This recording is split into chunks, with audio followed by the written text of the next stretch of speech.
जरी मला अपयश आलं तरी सुद्धा मी एक दिवस मला यश मिळेलच याची मला खात्री होती. त्याच कारणाने मी आज सेटची परीक्षा उत्तीर्ण झालेला आहे. समाजातला मी पहिला विद्यार्थी आहे जो अर्थशास्त्र या विषयात यश संपादन केलंय. अर्थशास्त्र विषयात सेट परीक्षा पास झाल्यानंतर योगेश पवारच नाही तर अख्ख्या वस्तीला आनंद झालाय. अमरावतीच्या शिवरा गावात फासेपारधी बेड्यावर योगेश राहतात. सुरुवातीला फासेपारधी समाज हा गुन्हेगार समाज म्हणून ओळखला जातो. या समाजात जास्तीत जास्त लोक अशिक्षित आहेत आणि शिकार करून आपलं पोट भरले जातात. अशा समाजात माझा जन्म झाला. जे काही फासेपारधी लोक आहेत ते खाली असतात, भीक मागतात. तर अशी परिस्थिती आम्हाला सुद्धा पाहवत नाही, कारण अशाच परिस्थितीतून मी सुद्धा गेलेलो आहे. माझे वडील जे आहेत ते शिकार करायचे, तितर बाट्या, ससे यांचा शिकार करून आम्ही जगायचो. मी सुद्धा माझ्या वडिलांसोबत 4-5 वर्षापासून मी म्हणजे शिकारला सतत जायचो आणि त्यांच्या माध्यमातूनच आमचं जे उदरनिर्वाह आहे ते चालायचं. तसंच आई दुसऱ्यांच्या शेतात मजुरीला जायची आणि वडिलांसोबत कधी कधी शिकारला ती पण यायची. आमच्या जवळही लोक भटकत नाहीत, कारण त्यांना वाटतं की फासेपारधी समाजाजवळ जर आपण राहिलो तर एकतर चोरी करून घेतील, एका पिकाची चोरी करतील किंवा आपले दागदागिने जे असतील त्यांची चोरी करू शकतात, असं त्यांच्यामध्ये एक भाव निर्माण झालेला आहे. आणि त्यामुळे मग जो आम्हाला जे रोजगार मिळायला पाहिजे ते सुद्धा आम्हाला मिळत नाही. त्यामुळे आम्हाला मग शिकारीवर जगावं लागत आहे.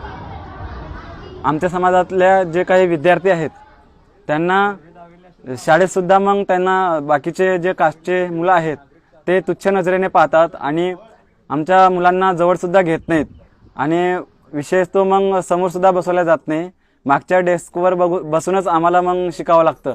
याच्यामुळे मग आमच्या मुलांची जी एक वैचारिक क्षमता आहे ती बिघडून जातं आणि त्याच्यामुळे मग त्यांना शिक्षणात सुद्धा मन लागत नाही. वडिलांचं शिक्षणही जेमतेम झालं होतं. त्यात घरात व्यसन, त्याच मार्गावर योगेश देखील जाणार अशी परिस्थिती होती. माझा मुलगा हे सुरुवातपासून माझ्यासोबत दारू बिरू प्यायचा, मी दारू प्यायचा आणि मग शिकवलं शाळेत शिकवत असताना मग काही दिवसांनंतर मतीनराव आले, मतीन भोसले, त्यांनी त्या मुलाला घेऊन गेले प्रश्नचिन्हामध्ये. त्याचं मग ते दिशा दाखवली, शिक्षणाची गोडी लागली त्यांना. योगेश यांचं घर म्हणजे गजबजलेल्या दाटीवाटीच्या वस्तीत जागोजागी भोकं पडलेल्या भिंती. त्याही परिस्थितीत त्यांनी वाट शोधत अभ्यास केला. योगेश यांचं 1ली ते 4थी पर्यंतचं शिक्षण गावातच झालं, जेव्हा त्यांना शिक्षणात जराही रस नव्हता.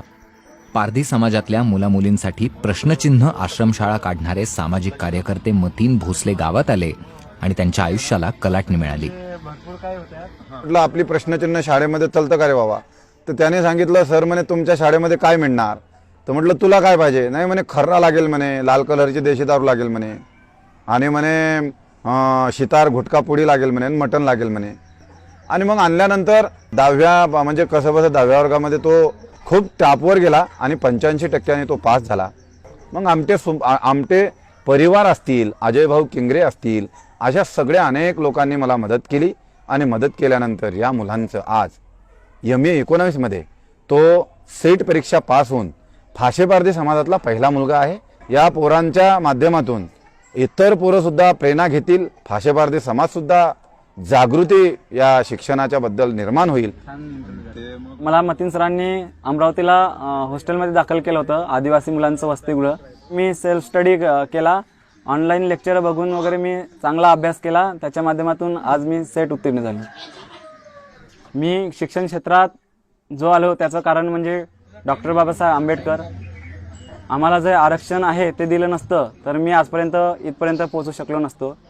आता माझं जे नेक्स्ट टार्गेट आहे, जे गोल आहे ते मला PhD करायचं आहे. जसं की फासेपारधी समाजाच्या काही आर्थिक अडचणी यांचं कारणे काय आहेत आणि आर्थिक समस्या काय काय आहेत यांची मला थेअरी मांडायची आहे. योगेश लवकरच वर्ध्याच्या यशवंत महाविद्यालयात अध्यापक म्हणून रुजू होणार आहेत.